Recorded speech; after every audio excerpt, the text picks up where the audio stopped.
Three, two, and one. Welcome to the Black USA News Morning Show. My name's Donnie Glover. Special edition with the one and only Wes Moore running for governor of the state of Maryland.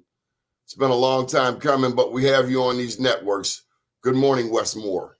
Listen, I'm with the one and only Donnie Glover. It is a good morning, and I got to start sincerely, Donnie, just by thanking you, man.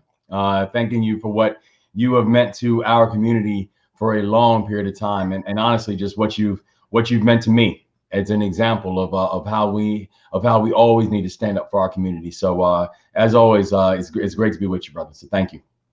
Well, Wes, I'm a big fan of yours, but if I'm going to maintain my journalistic integrity, I got to hit you with some heavyweight blows this morning. All right? That's all. That's all right. I was born ready, Donnie. So, Wes, there's this talk of some dossier of you as if you're not from where you say you're from. Yeah, it's as people say, it's what happens when people become worried about you. The reality is that our campaign has the momentum. Our campaign has more momentum than any campaign in this field right now. And if you look at the fact that we have over 5,000 volunteers in the gubernatorial race, you look at the fact that we have more endorsements from members of the Maryland General Assembly than any other campaign. And that includes people who've been running for office for decades, right? We are the only campaign with an endorsement from a former governor, from two former party chairs, from a sitting county executive. And if you look at the fundraising, I mean, it's not just that we have raised more money than anyone in the field. It's not close. And 73% of our donors have given $100 or less. We've raised more money in Maryland than anyone else in this race. We are building a grassroots campaign. And so, if people want to challenge anything about my history, my record, my background, I ask you to come hard, because here's the reality. And what I know and what I've always said, I'm not a Baltimorean by birth. I was born down in Takoma Park. I'm a Baltimorean by choice. I'm a Baltimorean because this was the place that welcomed me, that I found a sense of welcoming here when I was a teenager, because I thought and I saw so many people who I interacted with, so many of my friends, so many people I came up with. I saw the same thing, that I was forced to move when I was young because of tragedy. Because when I was almost 4 years old, I only have two memories of my father, Donnie. The second memory was when he went to a hospital. And he went to a hospital looking for help.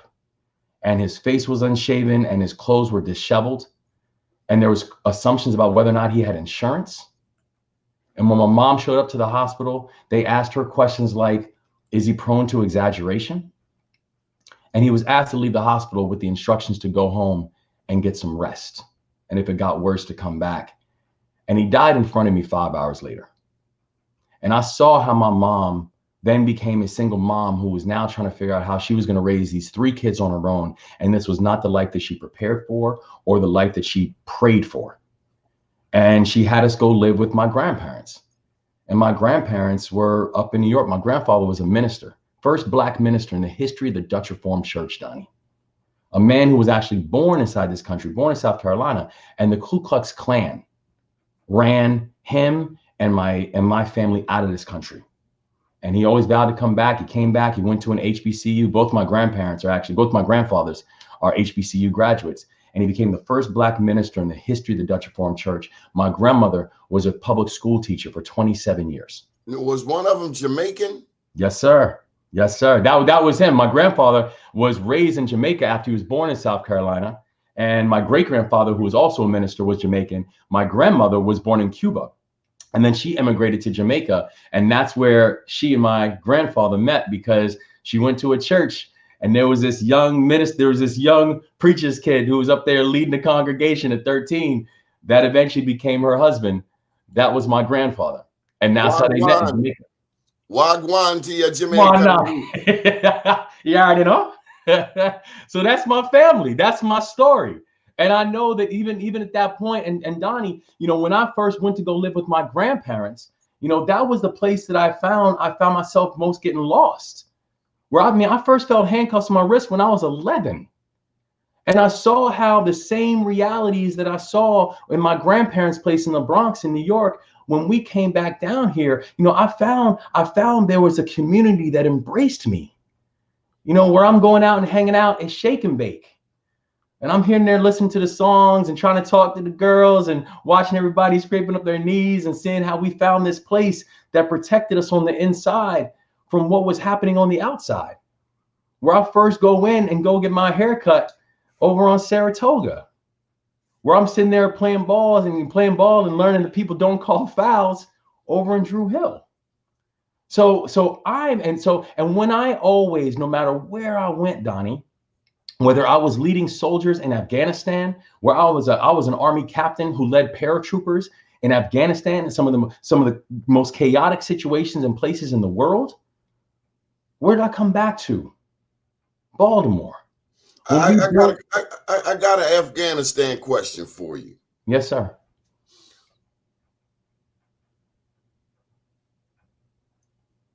When you're a soldier, you carry a 75-pound backpack. About that. Yep, every day. But the Afghanis don't. Yeah. I was in the Middle East. I was trying to climb a sand dune. I found myself on all fours. This was around 2002.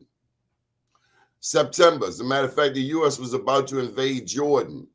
And I realized when a Jordanian in flip-flops ran past me like Jesse Owens, I said to myself, our soldiers are going to have trouble with this terrain. What about the Afghanistani terrain were we not prepared for? Well, I mean, the thing that we always have to understand about conflict, and this is why I think the most important part of a job for a commander in chief is that a president is the commander in chief, right? And so anytime you deploy men and women into harm's way, you have to understand the short and the long-term consequences of that. That we were deploying in areas and parts of the world that for many soldiers, you couldn't have picked out on a map months before you joined the military. And so that's why every commander in chief, you have a solemn responsibility to not just go and prepare and take care of people while you're serving overseas. It's also why you have to make sure that you're taking care of them back at home too. And honestly, Donnie, when I came back from Afghanistan, I got very involved in veterans advocacy work. And the reason, it wasn't because I had to, it was because I had to. It was because I came back and I had soldiers who, when we were in Afghanistan, we got everything we needed when we asked for it, right? But then when we come home, I had soldiers who were waiting 9 months to see a doctor.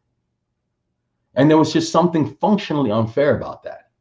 And so part of the reason that I got involved in veterans advocacy issues was to make sure that everything from mental health to preserving a post 9/11 GI Bill and making sure that our soldiers and our sailors and our airmen and our Marines were actually having a chance at a pathway to higher education. Because so much of what we have and what we're trying to get done, this is about how are we holding promises to people, promises we've made to people who have signed up and to serve and who raised their hand when the country asked.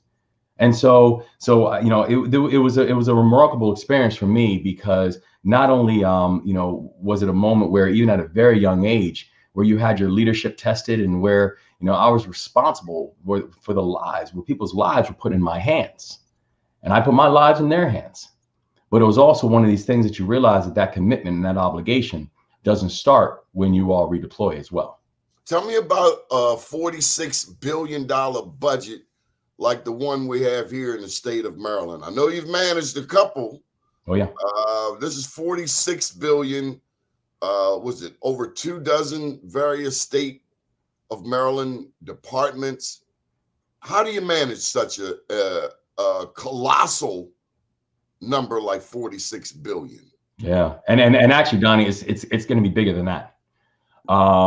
Because also what we see now for the state of Maryland is we have a brand new balance sheet in the state of Maryland. We have upwards of a $6 billion structural surplus. And there's a whole lot of reasons for that structural surplus that we can get into that as well. And we have billions of dollars that are coming in from the federal government that are earmarked. And whether it's earmarked, whether you're talking about CARES money and the ARPA money, I mean, there's going to be over over $1.7 billion coming in that's earmarked for education. There's going to be, and we're getting the final numbers now, but you're talking about probably over $6 billion coming in for transportation and infrastructure. There's going to be about $3.7 billion that's coming in that is straight discretionary capital that's coming into the state. And here's the thing that I know. When it comes to this moment right now, we need to have someone who has executive experience in knowing how to manage big budgets and executive experience about how to actually bring people together. What is the job of the governor, right? The governor is the chief executive of the state. And the reality is, I'll put my executive experience against anybody in this race. I've had a chance to lead soldiers in combat with a very large budget, not just in terms of how to maintain the basic maintenance, but also with the health and security of the people that you have to be able to factor in into every decision you make. When I came back, I started a successful small business right here in Baltimore, right here in the state of Maryland, that focused on helping students who are first generation, first and family students make it to and through college, because 50% of all students who start college every single year, who are the first in their family to start college, they don't complete. And when I say they don't complete, Donnie, that doesn't mean they don't complete college. That means they don't complete their freshman year, because we keep missing the point. If we're not going to focus, this is not just about the cost of higher education. If you're not also focusing on transportation and housing and food insecurity and childcare and mental health, then you're repeatedly going to get the results that we continue to get.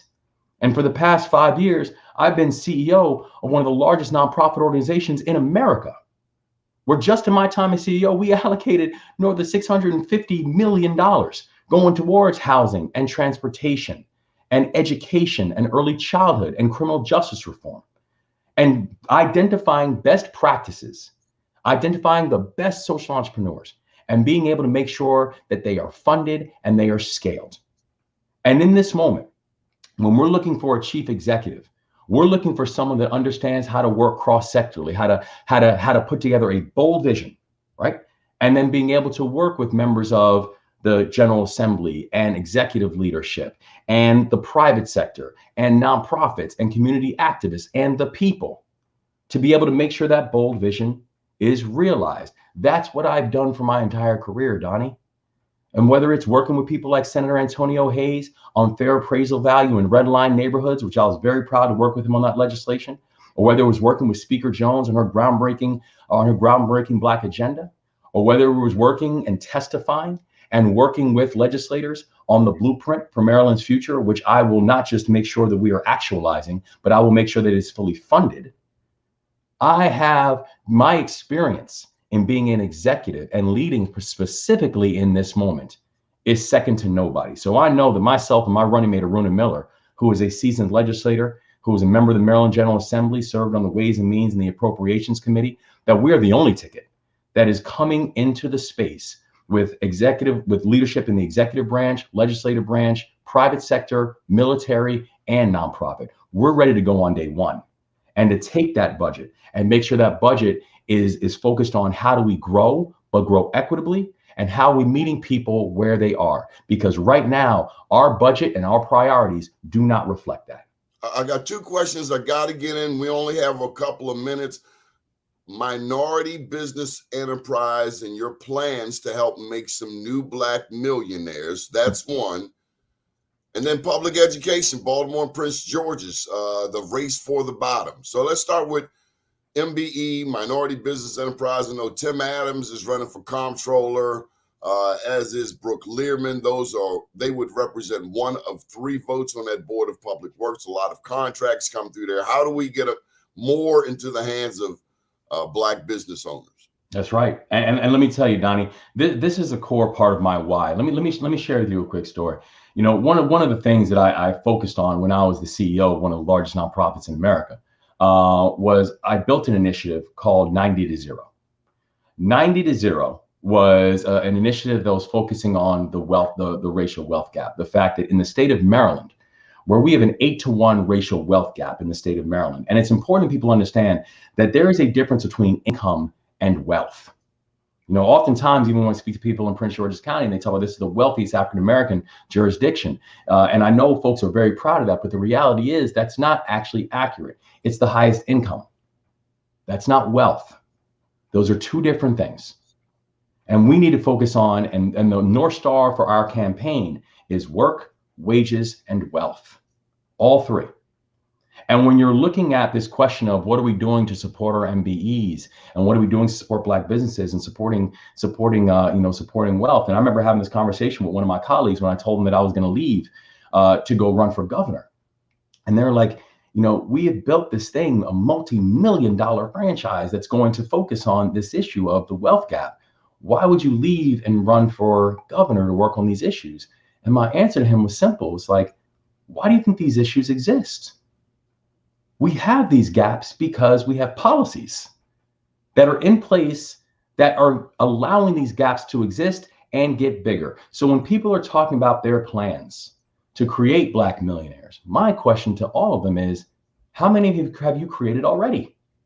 When you've been sitting in the seats, and I'll put my receipts against anybody else in this race on this issue. Whether you think about the work that we did with Bridgeview when we left, when I left as a CEO, when we had a president come in, the hand-picked successor for me was a Black woman. When I took over at the organization that I ran, when you know the amount of people of color that were in the C-suite, 0. By the time I left, we were over 60% people of color, over 70% women in the C-suite of the organization. And so when the things we are going to do when it comes to creating measurements of Black wealth and supporting our MBEs is we are actually going to put enforcement around our MBE guidelines. Right now, we have MBE guidelines of 29%, Donnie. Do you know what we did last year? 14, to no consequence at all. So despite the fact that we have now a state that, according to census numbers, is 51% people of color and only a 29% benchmark for MBEs. And again, that's not Black, that's all MBEs. And the state only does 14. I ask anyone to show me their receipts on what you've done to help address that. In our administration, we are going to make sure that we're actually providing Maryland small businesses with meaningful support.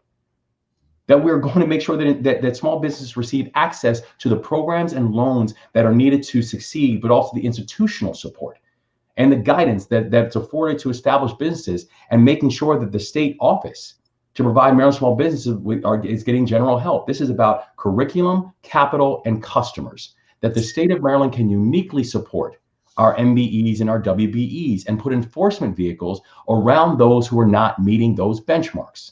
So look, Baltimore and Prince George's, the two majority Black jurisdictions, the two jurisdictions that we hope get a lot of MBE attention as it relates to business. Those are also the two jurisdictions struggling, suffering in terms of public education. Will we see a task force if you become the first Black governor to address the two majority Black school jurisdictions that are struggling the most in the state historically?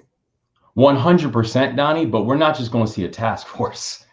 You know, task force is for those who need to be educated on the topic, right? We're not going to do a task force in the Moore-Miller administration. And let me finish this point on the MBEs and the businesses and how that translates to the education funding, right? Also, you talk about Prince George's County and Baltimore City. What did we also see over the last year? There was about $227 million that was supposed to be allocated towards small businesses during the pandemic, right? How was that money allocated? When you look at it, Montgomery County received about 19% of that capital. Prince George's County, which has the same number of qualifying businesses, right? They received 9. Montgomery County got 19. Prince George's County, same number of qualifying businesses, got 9. The answer we got back from the state, the answer that we got back from the comptroller's office, when asked how was that money distributed? The answer that we got back was it was distributed via word of mouth. Whose words? And from whose mouth? So this discrepancy that we see is real within our business, as in our businesses and small businesses, as it is within our education funding. Right now, the governor, you look at the state of the state that was just put out, the governor was trying to strip $140 million in education funding, right? Almost entirely from the 2 majority Black jurisdictions, Baltimore City and Prince George's County. But Wes, you got kids, right? You got kids. And your kid comes up to you and says, Daddy, I need $20. I'm going out with my friends. And you give them $20 Friday afternoon at 4:00. And then 6:30, your kid is right back. Daddy, I lost that 20. Can I get another 20? And from what I see, because this is a 9-1 Democratic city, a 2-1 Democratic state. Yeah. What I don't see is accountability for what we have. Because the governor and the Republicans on the other side will come back and say that Baltimore City has one of the highest per pupil expenditures in the nation. But then, and not that they are my friend, but Fox will do, you know how they repeat a story. I mean, yeah. My God, they've been riding the state's attorney story like it's a bad habit, but they keep riding, and then I don't know, it just gets frustrating. You just want to know, where's the money going? Yeah. Is the money going where it's supposed to be? If it's not, where's the accountability? Because, and I hear what Jill Carter's saying, that frivolous lawsuits, won't make a difference. It might hinder the process. But at some juncture, someone has to take accountability. With all due respect, I heard the mayor of this city say that Baltimore City public schools are not his responsibility, which leaves us taxpayers, particularly Black ones, perplexed. No, listen, and I think that's fair. We're also talking. This is coming at a time when Maryland, ranks 37th in the nation in unemployment, right? And so we are failing to prepare when we're talking about what's happening with education. And you think about that pipeline and the pipeline for our administration of work, wages, and wealth. We are still failing to prepare Marylanders to step into good jobs and preventing them from being able to provide for themselves and their families. And you're absolutely right, Donnie, about the accountability question. There needs to be core measures of accountability. And frankly, it's one of the things that I've always prided myself when it comes to the work that I've been able to do. With the organization that I ran, we actually had measurements to show that every single dollar was going to be accountable. We had something that we called the BC, the benefit to cost. But really what it was show me the societal ROI on every single dollar that we put out. And we were transparent about it. And you know what, Donnie? That's exactly what we are going to be within the state government. That there has to be accountability for every single dollar that goes out, because that's the people's money. We have to make sure that we are spending it wisely, but we have to make sure it is being invested wisely. Show me what is going to be that return on it. We have our next guest online, Mr. Harold Bell, but I got to get you to share with our audience the answer to this question. Okay. I'm not going to ask you about Odell's or Gatsby's. I'm going to ask you, what are the 3 pieces of jewelry that you wear? Wow. The 3 pieces of jewelry that I wear, Donnie, are they're my guideposts, and they're very intentional. The first piece of jewelry that I wear is my ring from my junior college. I'm the only candidate in this race, Donnie, that has an associate's degree. And people laugh and they're like, "Listen, you were the first Black Rhodes Scholar in the history of Johns Hopkins University, and the ring that you wear is from your junior college." It is, because it's my foundation. Can we see it? Yeah, absolutely. Just hold it. Yeah, right there. And in fact, the words on there, and they're a little bit worn out now because it is from 1998. It says, "Courage, honor, conquer." Courage, honor, conquer. And this is important to me because it's also a guideline about how I will think about our work in the administration. We are going to make historic investments in our apprenticeship programs, in our trade programs, in our community colleges, and in our HBCUs. And the reason is because, we have to provide pathways to economic opportunity and economic growth for every family, regardless of the direction that child wants to move in with their life. And I talk about apprenticeship programs and trade programs because if a child chooses to go on to a 4-year school, and we will be the only state in the country, by the way, the first state in the country, by the way, Donnie, that will have a service year option for every single high school graduate, where they will have a chance to have a paid year of service to the state of Maryland. But if a child chooses to go on to a 4-year school, that's fantastic, and we're going to make sure that we have support for them. But if a child chooses to go on to be a boiler or an iron worker or HVAC, we have to make sure that we have providing pathways for their long-term success as well. The second thing that I have, and I'll show you here, I'll see how I can put it up from here. Might be a little difficult for me to get with my tie, Donnie, but take my word for it. I'll show you when I see you. It's my dog tags. These are the dog tags that I received. I'll pull it out here. These are dog tags that I received when I was show them the dog tags, man. Dog tags. These are dog tags I got when I was 17 years old, Donnie. 17, that's too young to be in the military. Well, so funny is I joined the military before I could even sign the paperwork myself. My mother had to sign the paperwork for me. But listen, after my teenage years, she was more than happy to sign whatever paperwork that she had to sign me up to go. But the reality is, Donnie, is I wear these because this is just the third one. The third one.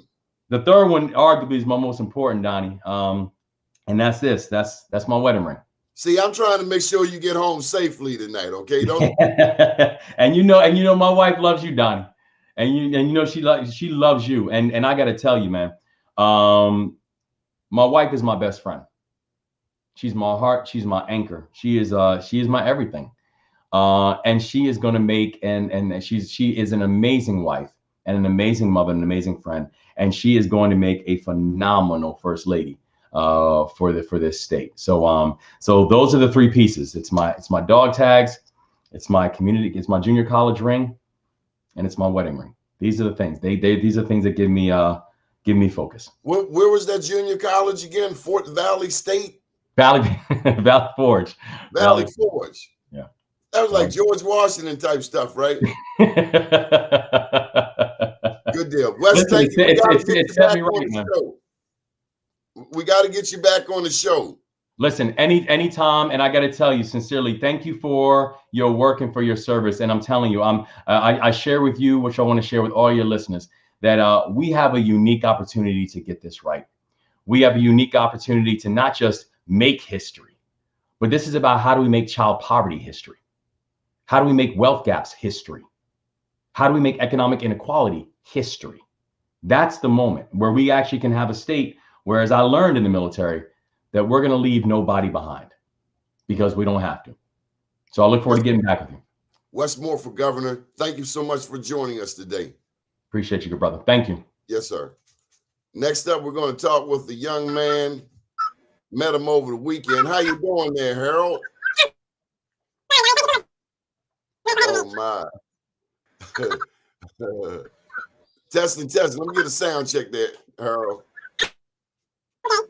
Okay, I want you to come out and come back in, okay? He got the Mickey Mouse sound there. So I'm going to kick you out. You come on back in. We're going to try that again. I think we got the wires crossed there. So if you've been joining us, we just talked with Wes Moore, candidate for governor of the state of Maryland. He would become the first African-American to hold that post. To date, we have not had a black as governor, a black as U.S. senator, a black as attorney general, a black as comptroller. Why is that important? Because blacks make up 30% of the state and we swing any election, and it's long damn overdue. If the country can vote for a black president, then I know sure as Skippy, the state of Maryland can vote for a black governor, and not just any old black governor. This young man comes well credentialed. He's done all the work, even been to Afghanistan and served his country overseas.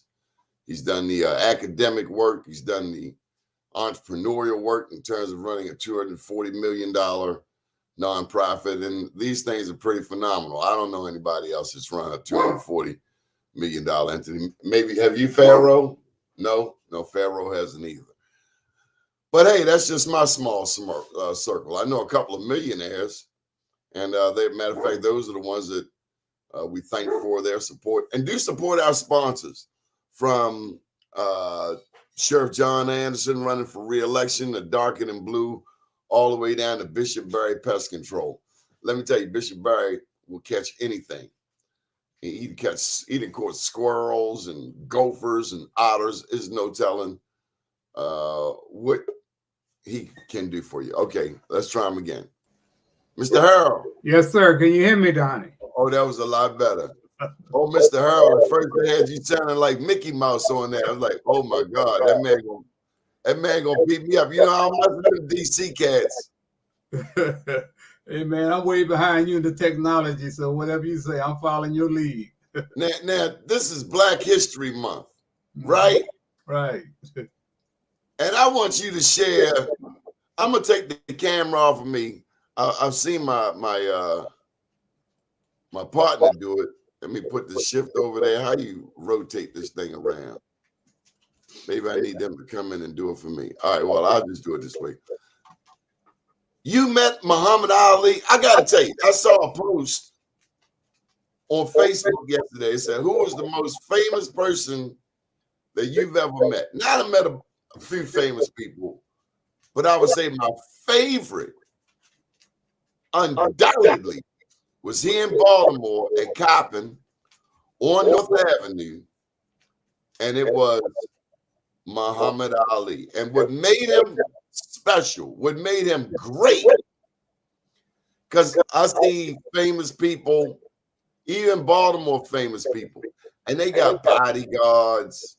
I met Spike Lee, me and him hung out. I said, Spike, where your bodyguards? He looked at me like, man, stop playing. I'm from Brooklyn, stop playing.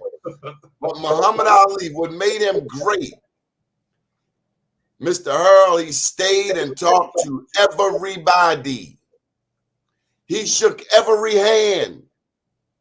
He was not in a rush. And when he went home, when he transitioned, they tell me whatever city he went in, Mr. Earl, he could pick up the phone and call his people. But those same people showed up, and one of them was from Baltimore, who participated in his homegoing service. They call it a janaza. And Sophia Robb was one of the, in essence, pallbearers, if you will, at his homegoing. But that was the greatness of Muhammad Ali to me, that he stayed and talked to everyone. He made everyone feel special. No bodyguards. He's the champ. Tell me about your Muhammad Ali. Did you ever meet him? Did I ever meet him? Let me tell you something, man. That brother was not scared of his people. He was not scared. He loved being around his people. Donnie, he would get up 3 or 4 o'clock in the morning, wherever he was, whatever city he was, and walk the streets by himself, man. I met Muhammad Ali for the first time in 1967. I was working as a neighborhood worker for the United Planning Organization here in Washington, D.C., headed by a great guy by the name of Mr. James Banks. Well, I got that job because I left Winston-Salem University my senior year to chase my NFL dreams. So I went to Charleston, West Virginia to play in the minor league football league. I got cut there and came on home.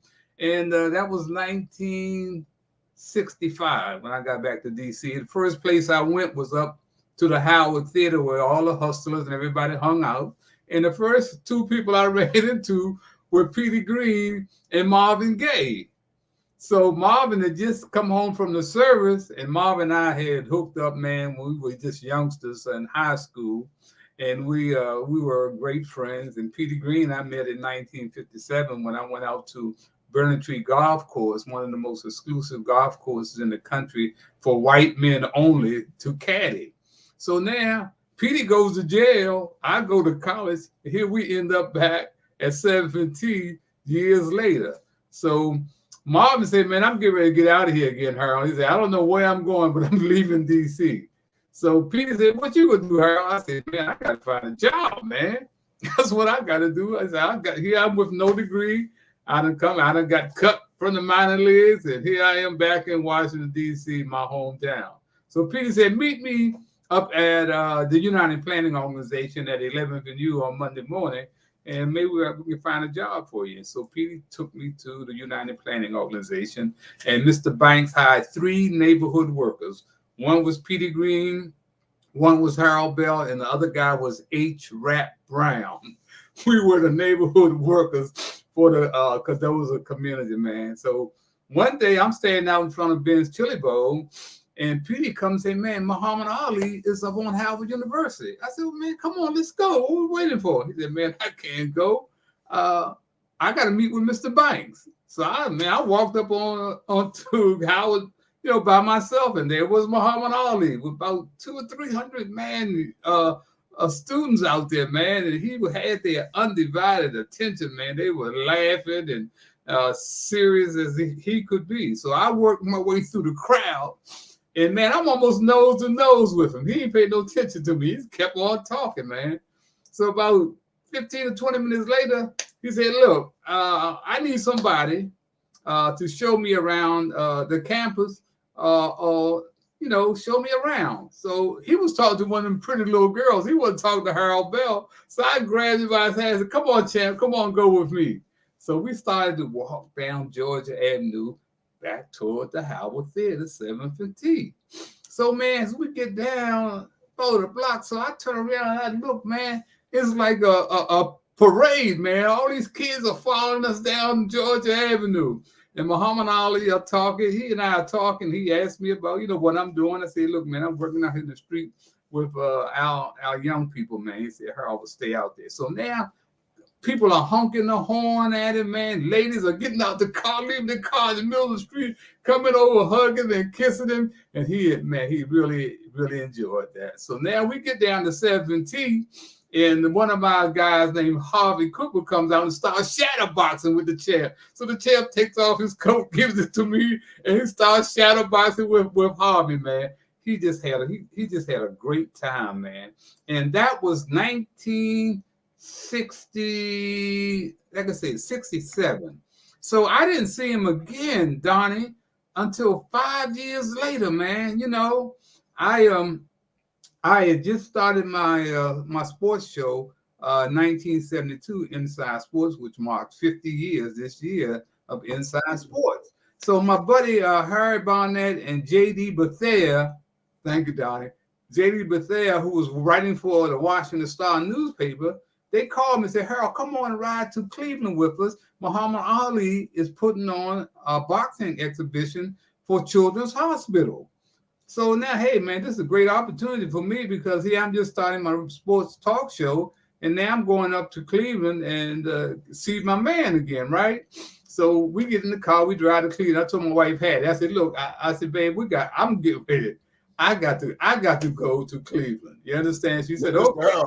I got to jump in. Inside Sports, the show you founded 50 years ago, is the first Black sports TV show in America. Radio sports talk show. Mm-hmm. In America.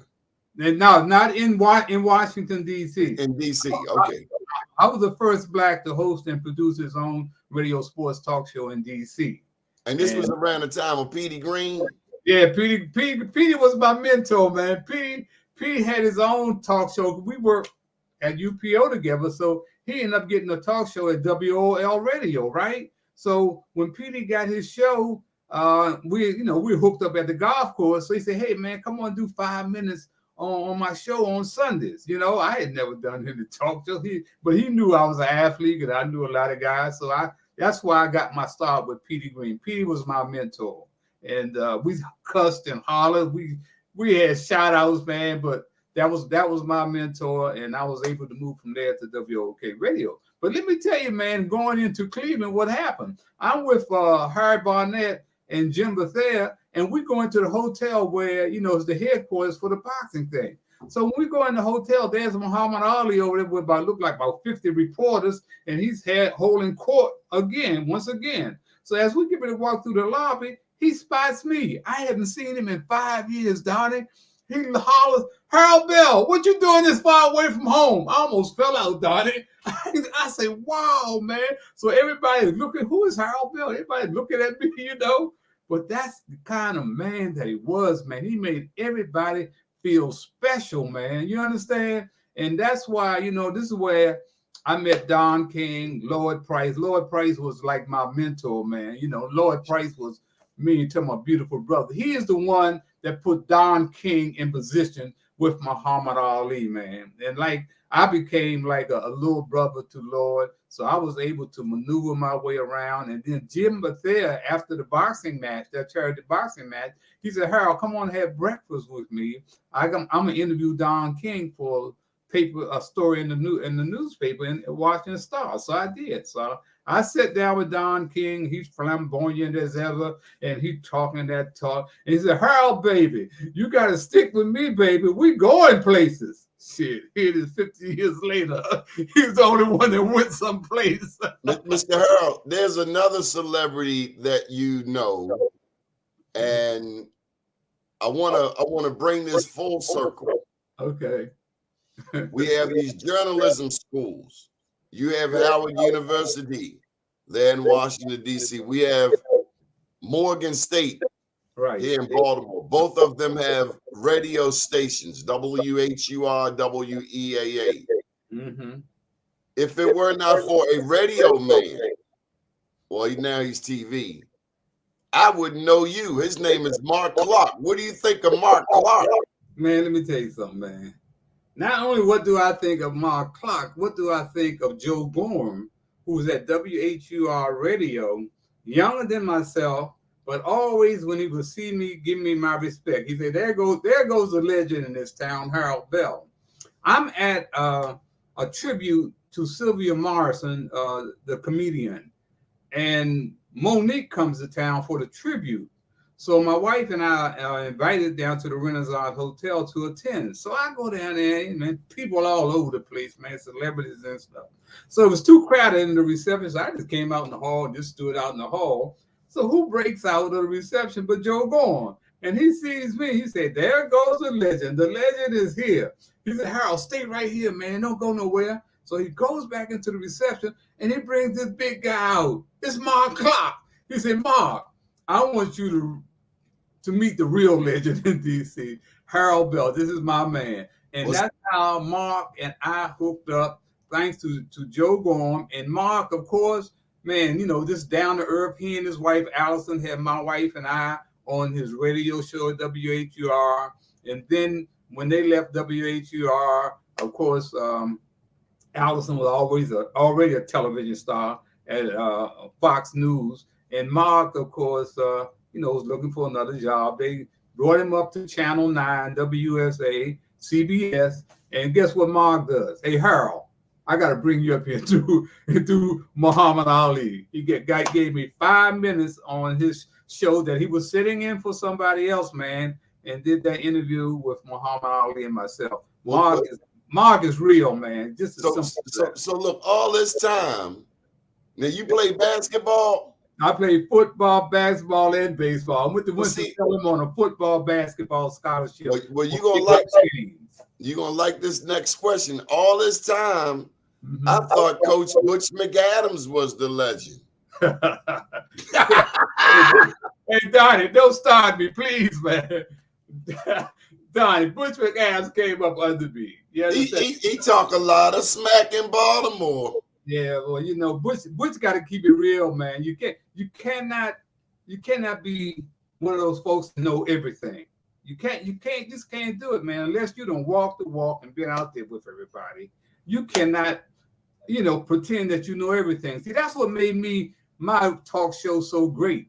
Because when people would call and ask me a question and I didn't know, I say, ho, I don't know. We got somebody in the listeners audience might know. Maybe they can tell us. See, that's what you got to do. See, I've been up close and personal with Muhammad Ali, Hank Aaron, Don King, Sugar Ray Leonard, Dave Bing, Kathy Hughes.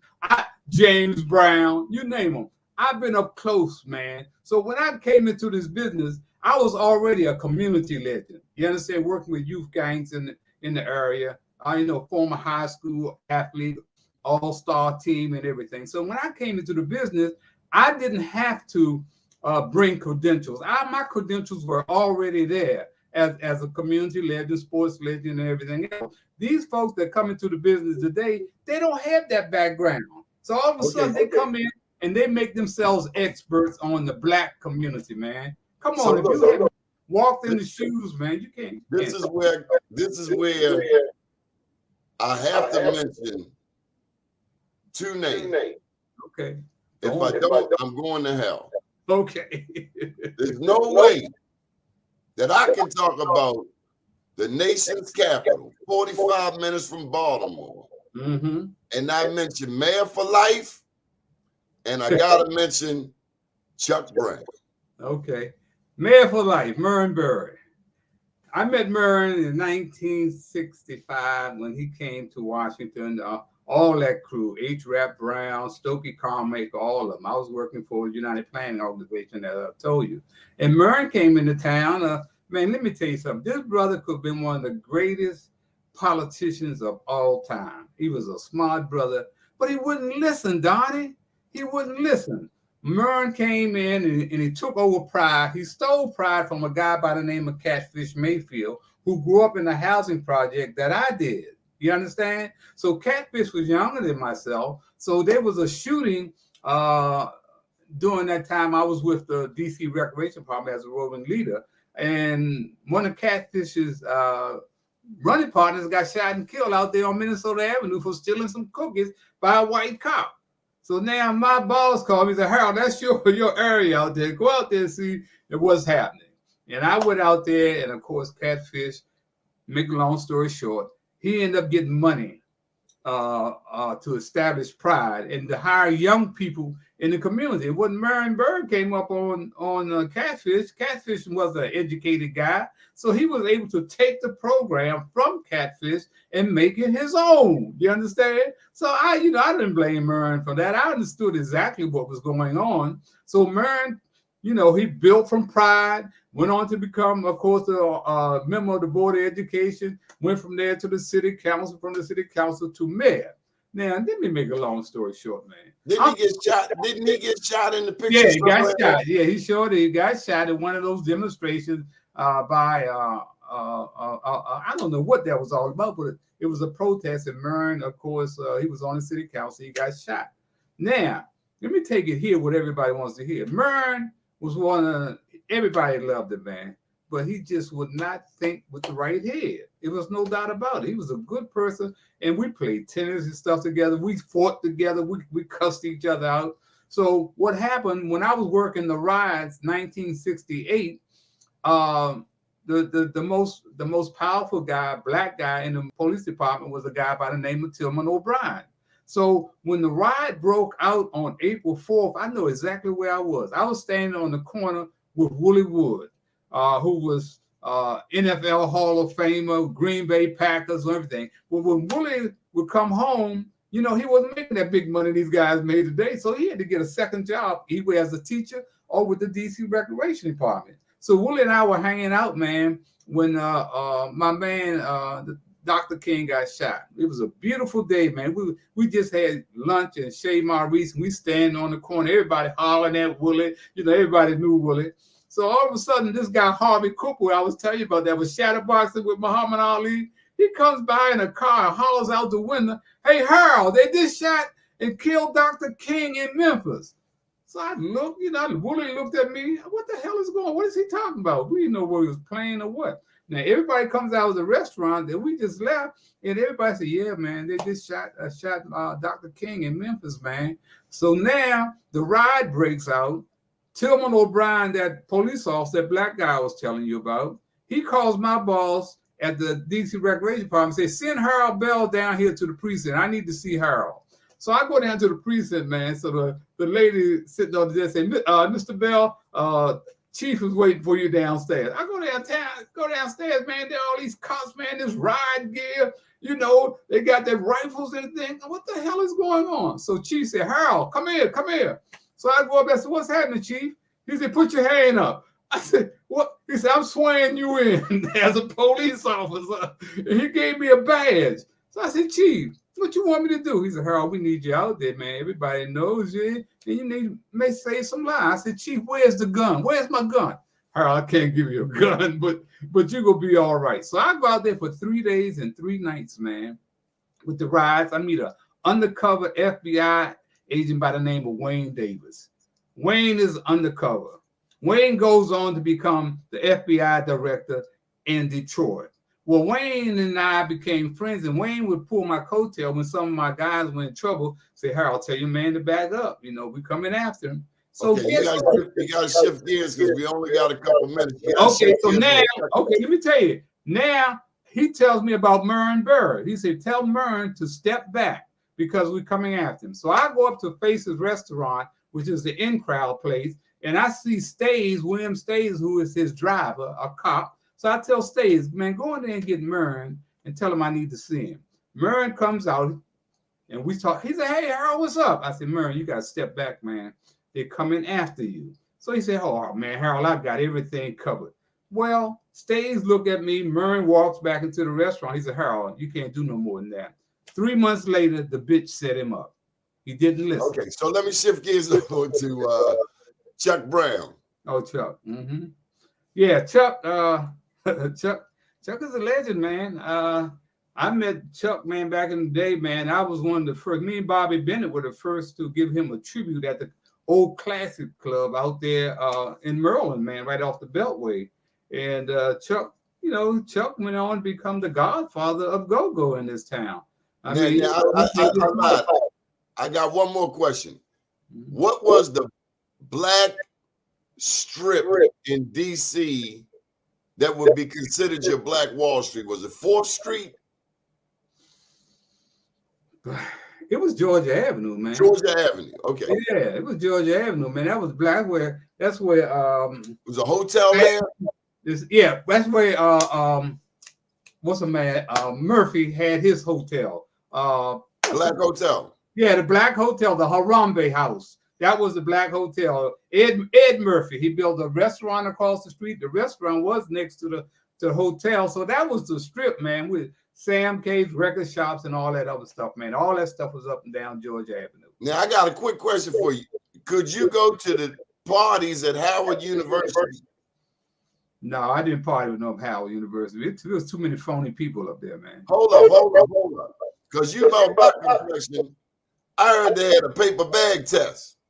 I don't know anything about that, Doni. That's why I don't know anything about that. Howard University, man, let me tell you something. When I first started my youth program, I went to get some kids up on Howard University to come down on the weekends to mentor my kids. Man, I couldn't find any black students or anybody else to come down. None of those black colleges. I had to go out in Takoma Park and bus white kids in on the weekend on Saturdays to mentor our kids, man. So I Howard University, they're one of the HBCUs, man, that is prestigious, but I didn't get a lot of play from them up there, man. All right, so look, we're gonna bring the Black Wall Street Awards back to DC where we started, and you're gonna help us find a place, and you're gonna be the first honoree for 2022. Wow. Yeah, well, Donnie, I appreciate it. I hope I'm still here, man. I'll be there within a month. Give me a month. I'll be there in a month. Is that right? Okay, man. I'm here for you. We got to get off. We're getting ready for the Black USA Morning Show. My name's Donnie Glover with Harold Bell. Hey, I love DC. I love DC too, man. I love this town, man. Nothing else like it, man. Good deal. I love America, man, but still, we got a lot of problems. This is home. Yeah, you see that orange man coming through here. I want you to get your boys and tackle him. Okay. Okay. Good morning, world. Thank you, man.